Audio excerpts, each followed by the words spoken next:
Donald Trump అధ్యక్ష బాధ్యతలు చేపట్టాక అమెరికాలో వలసదారుల పరిస్థితి దినదిన గండంగా మారింది.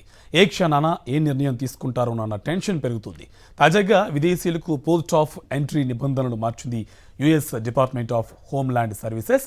ఇకపై అమెరికా వచ్చే సందర్శకులకు రిటర్న్ టికెట్ తప్పనిసరి. అంటే పిల్లలను చూసేందుకు లేదా మరేదైనా పని మీద B1, B2 వీసాలపై అమెరికా వెళ్ళేవారు ఇక్కడ ల్యాండ్ అవ్వకముందే తిరుగు ప్రయాణానికి టికెట్ బుక్ చేసుకోవాలి. ఇమిగ్రేషన్ చెకింగ్లో ఈ టికెట్ చూపించాల్సి ఉంటుంది, లేకపోతే ఎయిర్పోర్ట్ నుంచే వెనక్కి తిరగాల్సి వస్తుంది. రిటర్న్ టికెట్ లేని కారణంగా నిన్న ఒక్కరోజే 100 మందికి పైగా భారతీయులను అమెరికన్ ఇమిగ్రేషన్ అధికారులు తిప్పి పంపించేశారు. విదేశీయుల ప్రవేశానికి నిబంధనలు ఖచ్చితంగా అమలు చేయాలని ట్రంప్ అడ్మినిస్ట్రేషన్ ఆదేశాలిచ్చింది.